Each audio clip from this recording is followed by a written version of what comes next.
એક સરખા દિવસ સુખના કોઈ ના જાતા નથી ને મારા તો દિવસો જ ભરાઈ ગયા છે સાહેબ.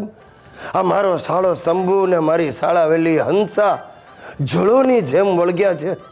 આ ગઈકાલે હંસલી મારી યારે જોગિંગ પર આવી ગાર્ડનમાં 5 ગ્લાસ જ્યુસના ઠોકી ગઈ અને ઘરે આવીને તપેલી ભરીને બટાટા પૌવા ઝાપટી ગઈ. અરે સાલી હંસા કાઠિયાવાડનું નામ લજવે છે. હે બનેવી રેડ આજે ક્યાં લઈ જશો? પાંજરાપોળમાં. ચાંદલાવડમાં. Very good. સાંભળ્યું છે કે લેડીઝોની ઇમિટેશન જ્વેલરી ત્યાં બહુ સસ્તી ને સારી મળે નહીં? ઇમિટેશન નહીં, ઇમિટેશન. હા હા એ જ. હવે આ અમાર બરવાડામાં તો બધી લેડીઝો ઇમિટેશન જ કે. ભલે તમે કહો એ સાચું. નાચું? હાય હાય તમારી સામે નાચું? મને તો શરમ આવે, પણ સલમાનના બધા ડાન્સ મને આવડે હો. એ હંસી સલમાનના ડાન્સ તો કરતી જ નહીં. ડીંગા ચીકા કરવા મારા 2 પેન્ટ ફાડી નાખ્યા હતા. એટલે હવે મારા પેન્ટ ફાડશે? ના ના ગિરીશ કુમાર, તમે હું અમે એટલા નોટી નથી હો.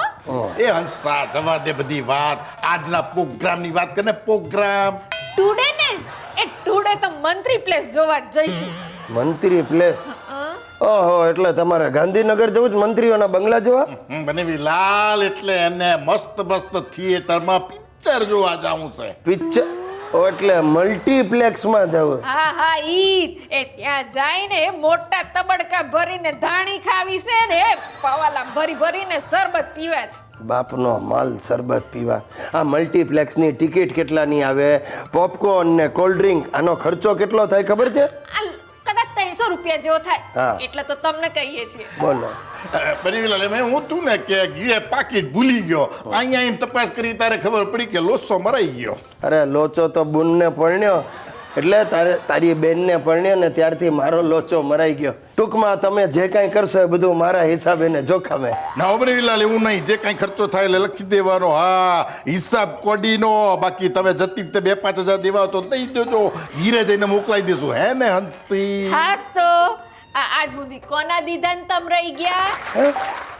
ચાલ ચાલ ગિરીશિયા, હું કથામાં જાઉં છું. તારા દાદા તો વહેલા ઉઠી અને પહેલી લાઈનમાં ગોઠવાઈ ગયા. અરે બાપા, તમે ને દાદાએ જે આ ધાર્મિક લાઈન પકડી છે ને એમાં મારી કથા ઉઠી જશે. 15-20 ડોસલીઓને ભેગી કરીને ભજન સંધ્યા કરો છો, પછી 500 રૂપિયાના પ્રસાદ ખવડાવીને પાર્ટી કરો છો.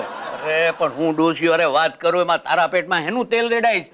અને 500 રૂપિયા આપી અને આવા સત્સંગનો લાભ તો મળે છે. તગારાનો સત્સંગ?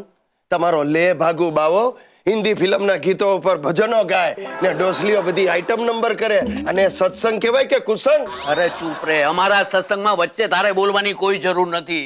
અરે તારા દાદા પણ સત્સંગમાં જઈને લાલ બુંદી જેવા થઈ ગયા. અરે પણ એ બુંદી ઘરે આવીને રાતના 2 વાગ્યા સુધી મારી પાસે પગ દબાવડાવે છે. અરે પણ ભગવાનનું નામ લેતા લેતા ઉપર જવા એમાં ખોટું શું છે?